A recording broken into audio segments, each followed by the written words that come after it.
Hey, I'm Omar. Welcome back to the channel. Guess who just turned 30, is looking like a rock star, living their best life?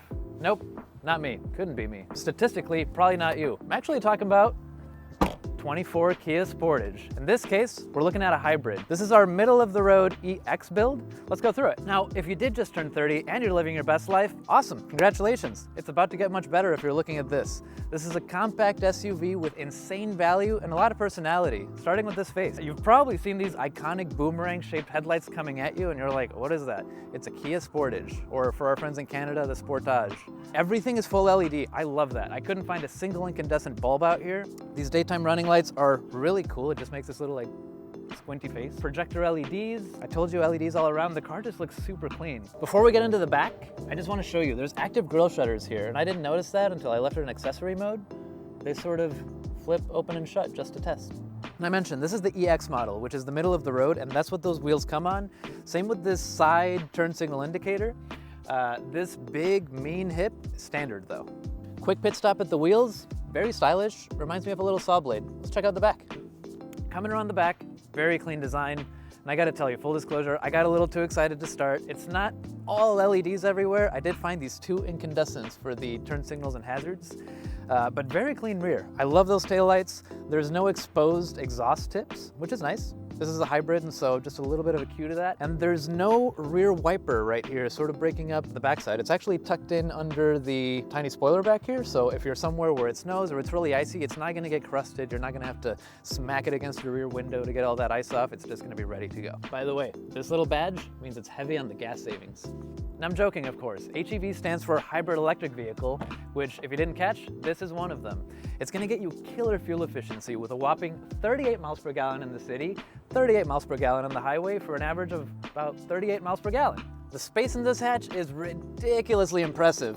I think I could fit like 4 of me back here if we really needed to do that, but I just like to show you. You know, I like my little tailgating test. This is probably the best one that I've had so far. But a ton of space. I mean, takes a bit to reach up here. You've got these little levers which will release your seat, let them go flat. And they recline so much, by the way. I'll show you that once we're on the front. You get a donut underneath with plenty of space. And then you've also got a little bit more storage here on the sides and these little cubbies. This doesn't come off, but it's nice and secure. And if you like numbers, it's a little over 39 cubic feet with the back seat up, a little over 74 cubic feet with the back seats down. One thing to note about the rear, there's no power liftgate on this EX model. You will get it when you step up to the SX Prestige, but no power, no problem. I mean, I could do this with my pinky. So interior, starting with the rear, this is a compact SUV, but it's a very comfortable back seat. This is actually where I've got my driving position for the front, and I've got plenty of room for my knees, room for your feet underneath. Lots of convenience, actually. You can hang a jacket here, you could hang, I don't know, a grocery bag or something along those lines. You've got seat back pockets on both sides, USB-C ports in the rear. I always like my fold-down center armrest. Oh, this back seat reclines so much. Ridiculously comfortable for a compact SUV. This is the rearmost reclination.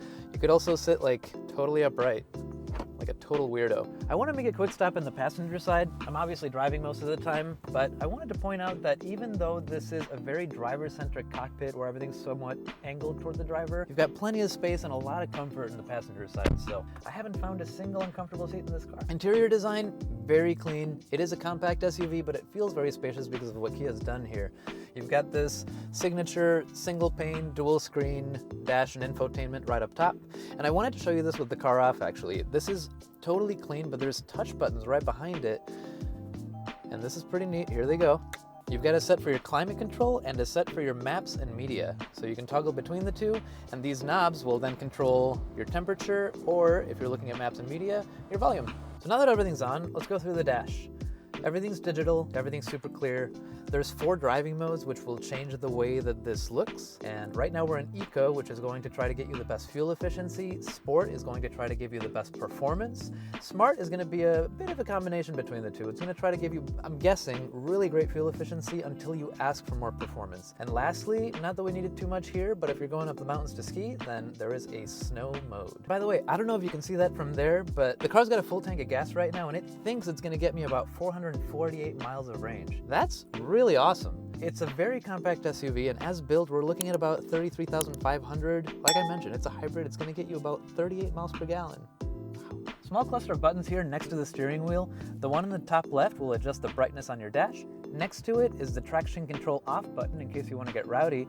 And right below it is a 12-volt battery reset button, which, first time that I've ever seen something like that, it's effectively you giving yourself a jump. Since this is a hybrid and there's not a standard 12-volt battery under the hood, at least you won't find one there. There are situations where maybe you've got some doors open, you're camping or whatever, and you're draining that battery down.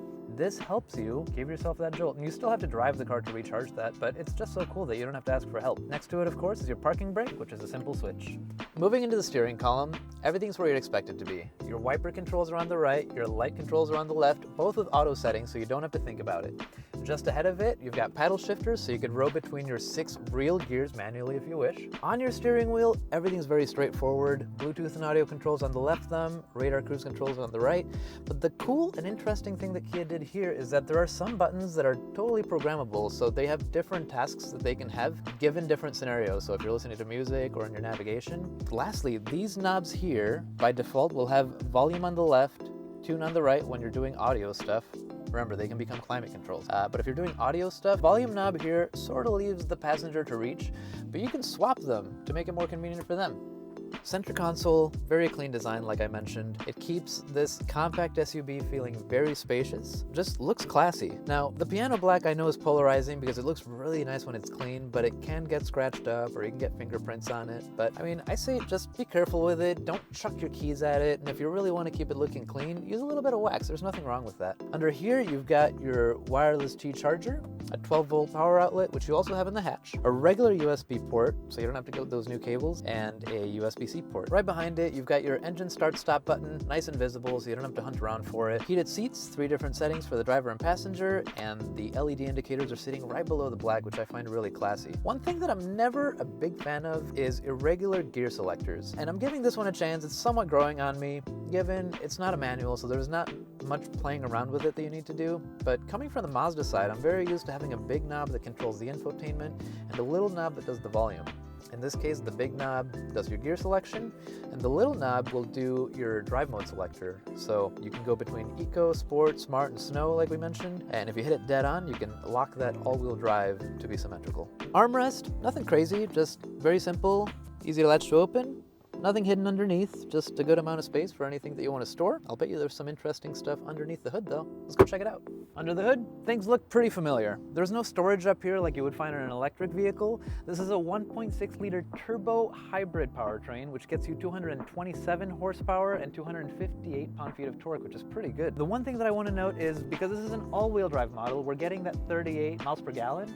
But if you go with a front-wheel drive LX, you'd be getting 42 in the city, 44 on the highway for a combined of 43. Before we shut the hood, I just wanted to point out, because I told you there's no 12-volt battery under here, if you need to give someone a jump or if you've totally depleted that lithium-ion battery, this is going to be your positive post, and after that, you just have to find a ground.